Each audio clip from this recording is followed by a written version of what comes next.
Get a personal video message for yourself or as a gift for someone else.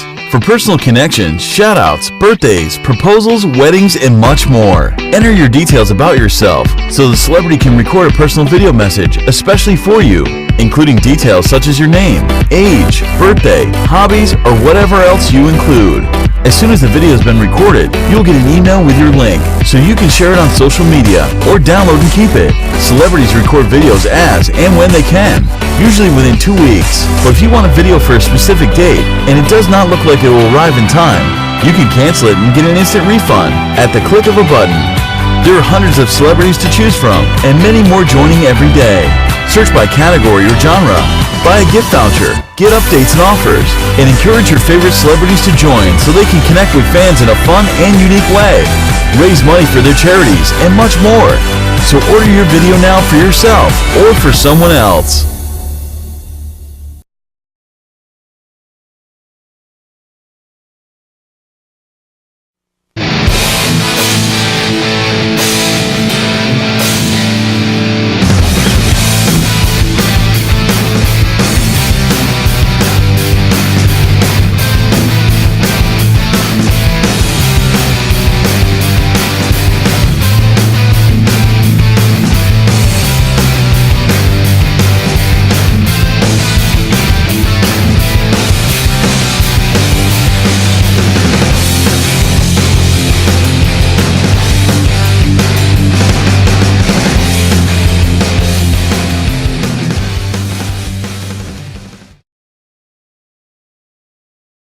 Ladies and gentlemen, welcome to the KeithAndrewNetWork. This is episode 415. I'm here with the talented and beautiful Kari Lane. I just want to say thank you for being a guest on my talk show.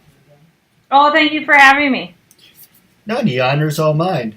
And I do like the blue in your hair. It's really nice. Oh, thank you. It's kind of like Rogue from X-Men. Except for it being white, it's blue. yeah, a little bit, yeah. With that being said, the whole point of my talk show is to show people that even with having a learning disability, I can still amount to something. And at the same time, I'm able to turn myself into an example for people out there dealing with any types of learning disabilities and disabilities. But you should never give up, and you should prove people wrong. Show them that labels do not dictate who you are and who you're going to be.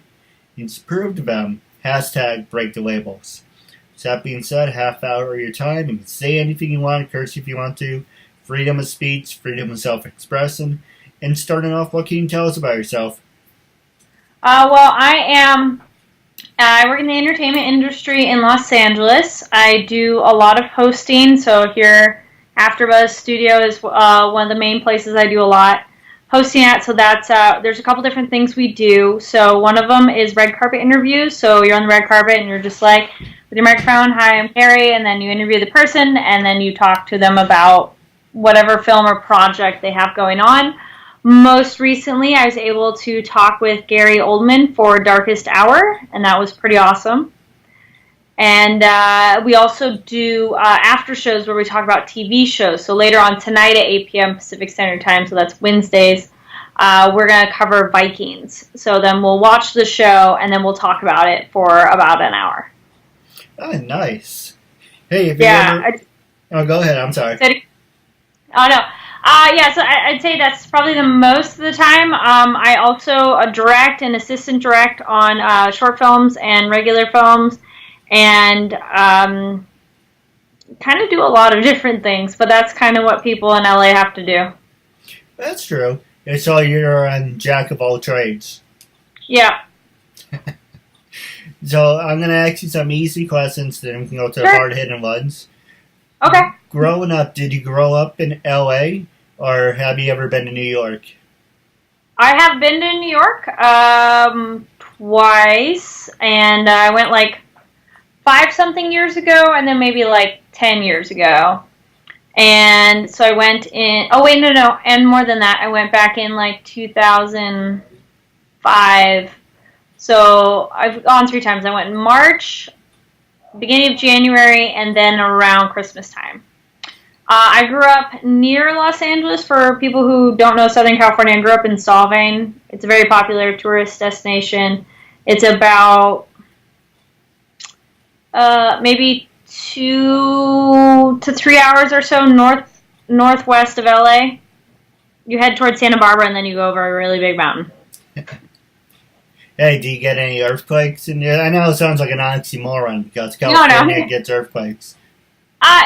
Yeah, but they're not really a big deal. And the most I've ever felt, I think there was like a 6.4 or something that was close by where I lived, and it shook the bed a little bit for 10 seconds, and that was it. So, no big deal. Nothing fell over, nothing broke. And then, I did feel another one other time, but again, it was so short, and they're not really, yeah. There are no tornadoes or hurricanes or, other natural disasters. Though we do get fires a lot in California, but luckily I've been very fortunate, and people I know that nobody has been that closely affected. Well, that's good. Personally, I would rather have a hurricane than deal with this fire. That's just me. They're different. It's true. I guess, you're looking in and I'm looking out, or I'm looking in, you get, from different points of view. When someone's looking in, it's like, oh, that's interesting. But when you're on the outside, it's kind of like you are thinking outside the box. Sure. With that being said, with the blue hair, are you more into the whole gothic or punker look? Say it again? Are you into the whole gothic thing, or are you more in a rock and roll being a punker? Oh. Well, I guess with the dark lipstick and the eyeliner, it looks a little more on the gothic side. But I would say, I don't know about everywhere, but locally here, dark lipstick in the fall time is a very popular trend. And with Vikings Tonight, I liked it with the liner. And no, I did the color the first time July, not this past July, the July before that. And I wanted color in my hair, but it's only, it's growing out right now, but it's just this patch of my hair so that I could, pull it over or cover it up if I need to. Working in LA, I've had jobs where, you had to hide it. So that's why just that section of hair was more convenient to have. And then I was still able to have color, and the way I do it right now is like it spreads it out and makes it seem bigger than it is. So, all right. It's fun. Now, my other question I was going to ask you is, sure. who influenced you to become a host, and how many years have you been hosting? I wouldn't say one particular person influenced me about hosting. I didn't really grasp that was a concept of something to do. I knew reporters, I understood red carpet people, I understood people on Entertainment Tonight or something like that, where they're, talking and essentially, standing and talking to you about entertainment news or something like that. But I hadn't really put together that that's something I could do. I want to say the first thing I really did, I'm not really sure, I'd have to go look, but I want to say the first thing I did was there was an Anime Expo news channel, so I did some of the reporting on that, and so that was kind of the first one, and that was at probably 2 to 3 years ago, so maybe about 3 years, I would say, and excuse me, and done red carpet for probably 2-something years too. Well, just throwing it out there, if you're ever interested in interviewing me, maybe we can make that happen. Well, if you have a movie or a book or a TV show coming out, I know where we can put in our request. Now, my next question I was going to ask you is, you are a actress and you do voiceovers. What do you prefer doing more? Do you like being a host, or do you like doing voiceovers? They are different. I find that hosting, I like that a lot because it comes very naturally, and so, on a very basic level, it's just very easy to do, and I enjoy it a lot. It's pretty much it's what we're doing now. You're just talking with someone, getting them to open up and talk about a subject, so I enjoy doing that. Voiceover is also a lot of fun. The first big thing I did for that was a movie which... it's called Amboy 2, so it's Revenge of the Red Fury.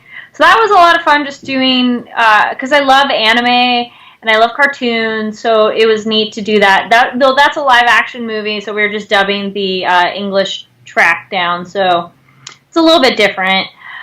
I would say in more recent years, I find that I don't really like regular acting as much, but somehow voice acting I like more. So I'd say it'd probably be like hosting, then voice acting, and then acting's kind of like, it's just not as fun. But I mean, like if my friends do something, then I'd be excited to work on it. But the hustle and the games you have to play just to try to get in the door for acting, that side of it, I'm kind of over it, so that's why I'm not as excited to do it anymore. All right.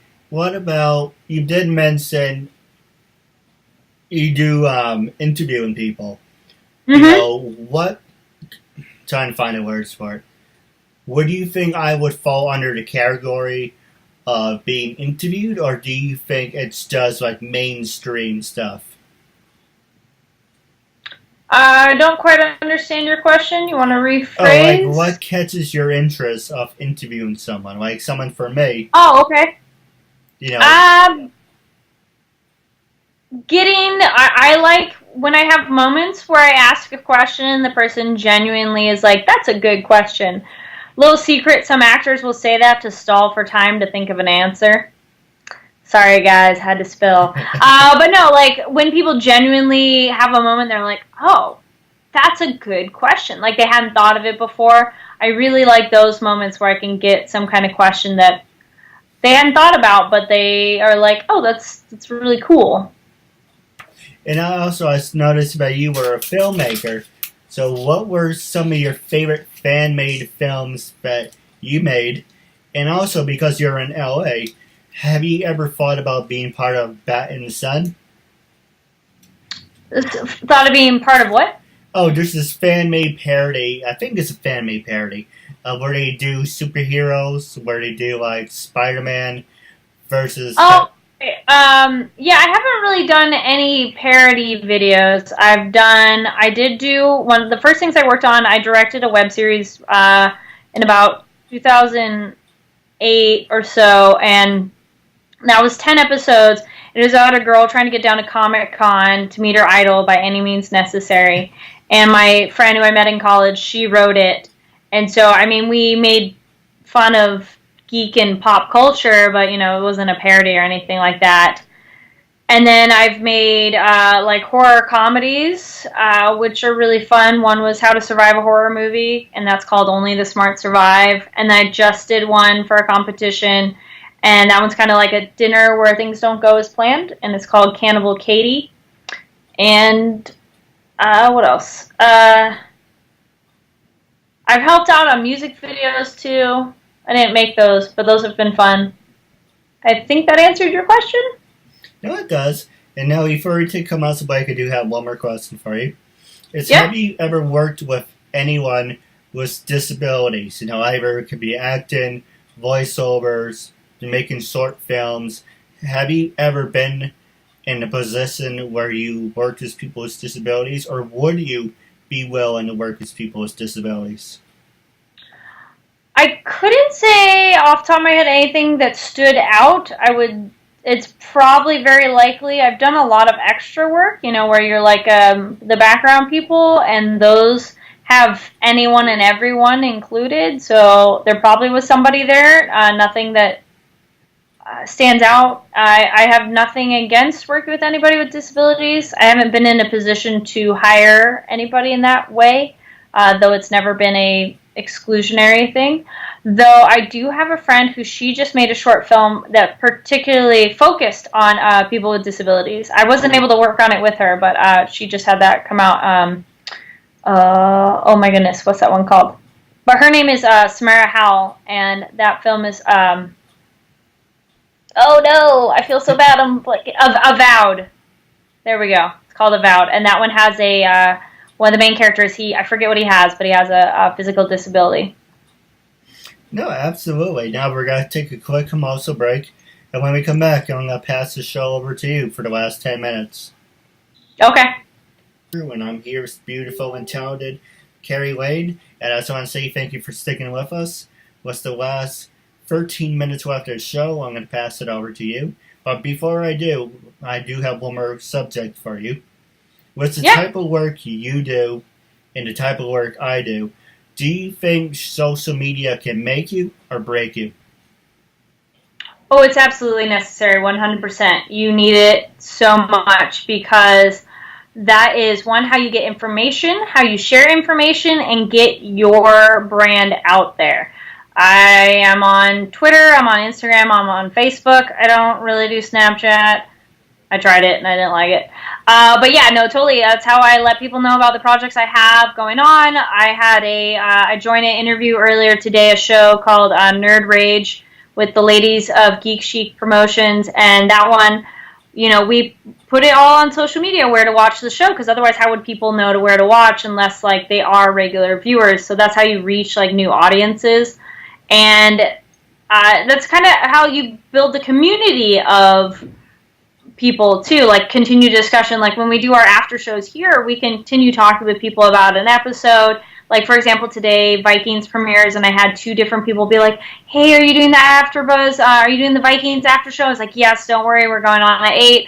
And, they reached out online. And then that's another thing, too, is it's a way to reach out to people that you probably never would have been able to reach out to. I've been able to reach out to actors to come in to do interviews, which before social media, there's no way you could have like approached them or anything like that. But with social media, you can send them a tweet and they may or may not see it, but at least you put it out there and the world can see it.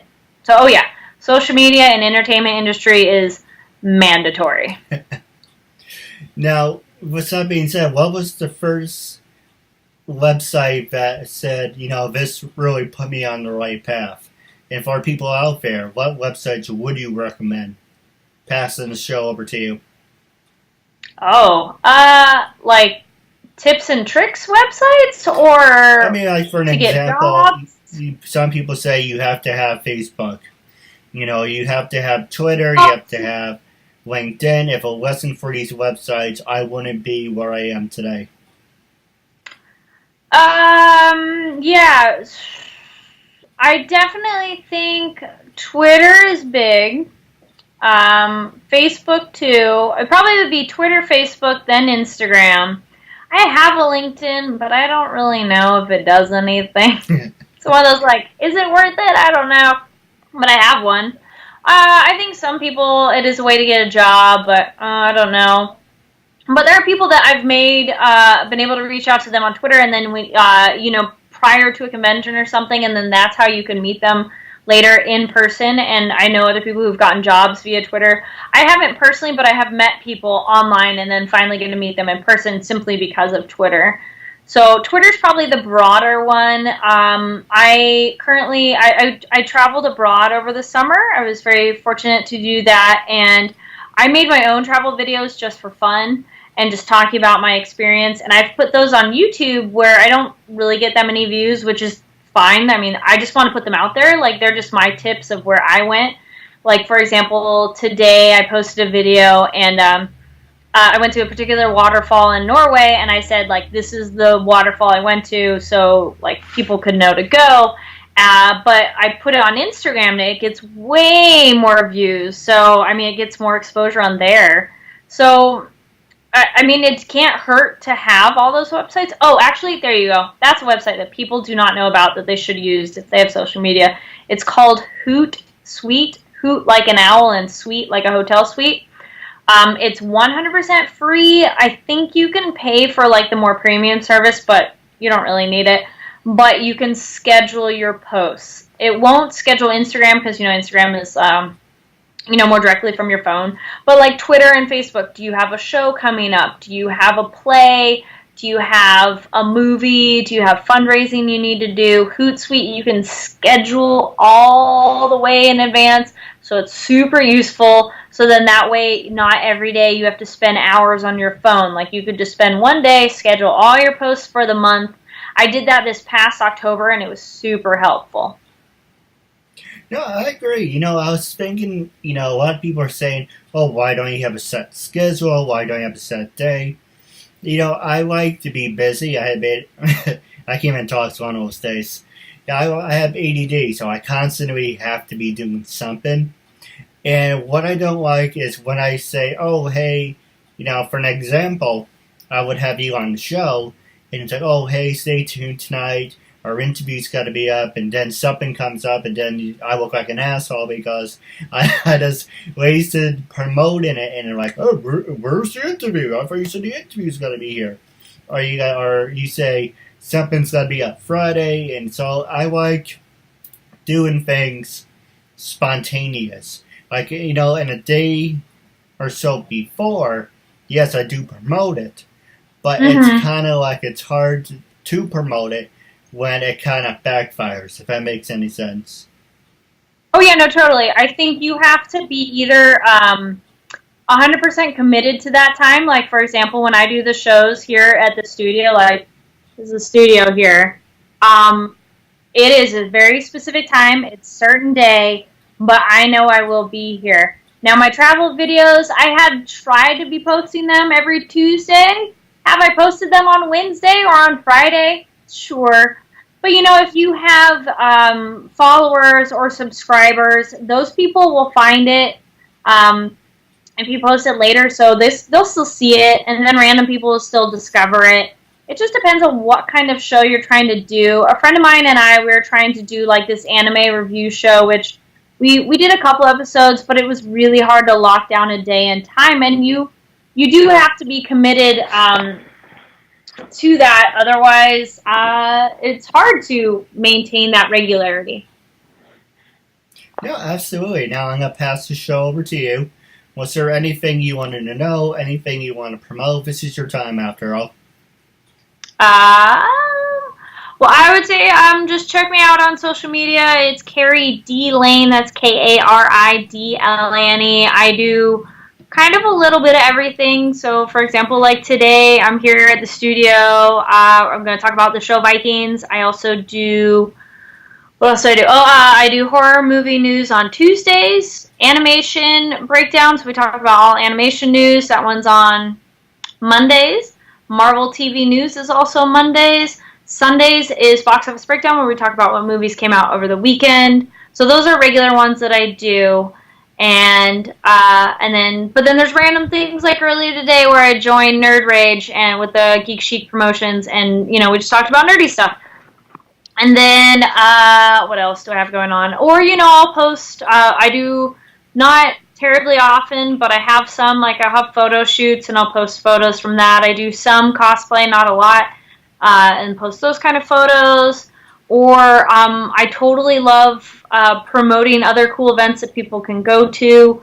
So those are on my social media, and or sometimes giveaways. Like on our shows, we've given away free things. So I like giving people free stuff when I have it to give. What else? Ask me? Say it again? Oh, you have anything you want to ask me? You can ask me anything you want. Gloves off. Well, I know you mentioned that part of this was prompted because of your learning disability, but why did you want to interview people? All right. When I first started, make a long story short, I wanted to cover all my bases. I first started small. I did voiceover. Interviewed everyone from the voiceover industry. And it's like, okay, what else can I get? And I was like, then I interviewed actors, actresses, models, CEOs, professional wrestlers, and I kept climbing and climbing that ladder. And I'm like, okay, let's see where else it goes. Also, I have poor people skills, and as I do hesitate during my interviews when I'm nervous. I do apologize for that. And I am socially awkward, so doing the interviews, it's kind of like therapy for myself to help me, approach people, walk up to someone. I was never the type of person to be like, hey, my name is Keith, because I have a fear of being rejected, because I was always rejected when I was younger.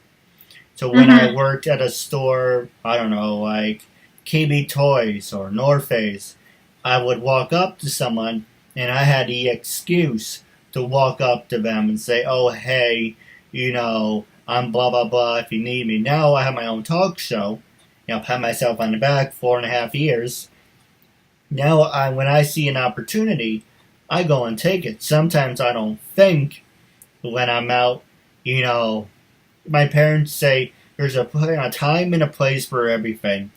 But for me, it's like somebody flips a switch. So I'm always in business mode. When I see an opportunity, I just go right over. So the end result is like, oh, we can't take you anywhere. You're so embarrassing. But it's just therapy for myself. It helps me interact with people. It's my way of socializing, getting awareness out there. But, it's just one of those things you say, hey, no one's perfect, and you're always got to work on yourself. Sure. But with that being said, I do have a couple questions for you off the air. But wrapping up, our first segment is, the first part of it actually, is, you mentioned this in the beginning, but would you like to plug your social media? Are you on LinkedIn, Twitter, Stage 32, YouTube? Is there any websites that you would highly recommend? Twitter, Facebook, and Twitter and Facebook, and especially if you're doing like a brand, not just like your personal page. It's really easy to make a Facebook professional page and not that hard to maintain it. And if you don't like Facebook and you don't want to, deal with like people on it, it's fine. Use it as like your personal billboard.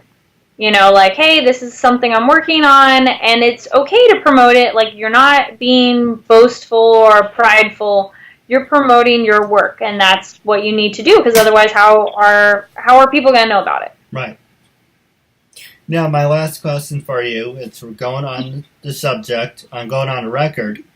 Don't mind me, it's just one of those sites. Going on the record, when I first approached you to be a guest on my talk show, what was your first reaction, and what made you say yes, going on the record? I first was like, sure. I mean, I think any kind of discussion platform is interesting, and I was curious. Often, though, in LA, we have a lot of people be flakes, so then I was just waiting to see how legit this actually was, because plenty of people are like, yeah, let's do a thing, and then nothing happens. So I think those are probably the initial reactions. That's true. I'm always upfront with people, and, when I work, I sometimes make a joke, just doing like a little hint. It's like, oh, hey, would you like a picture or an autograph from an upcoming celebrity? I'm sorry. I dropped my phone there. I have that effect on people. No, I got how do I get that back? Oh my goodness. There we go. Sorry, I got a Facebook message. I was trying to close it and it wouldn't go away. Don't worry, I have that effect on people. Sometimes I make a joke like saying, hey, how would you like to take a picture with an upcoming celebrity? And they would laugh, and I'm like, I'm glad you think it's funny. I was actually being serious, but it's kind of like, if you don't put yourself out there on every single thing, then you're not, if I didn't give a shit about this, I'd be like, yeah, I do a talk show, it's here, it's fair, but I'm doing this, 24/7. I've been doing this for 4 years and a half. I'm very passionate about this. I want to do this until I die. And if you don't have that type of dedication to what you're doing, then you might as well think like you're doing something wrong or you're in the wrong type of work. Oh yeah, you definitely, if you want to work in most fields, actually most job fields, you have to be passionate about what you're doing, because that's what's going to make you stick out the long hours, the disappointments, the setbacks, and then ultimately then you do get the rewards because you've stayed with it. And I mean, the fact you've done this for 4 years, you maybe don't have consistency of same day and time, but you have a track record, which that speaks for itself. Yeah, I agree. Now, I do have a couple questions for you off the air, but wrapping up our segment, It was a real honor and privilege to have you as a guest, and I'm looking forward to part 2 down the road. Oh, well, thank you.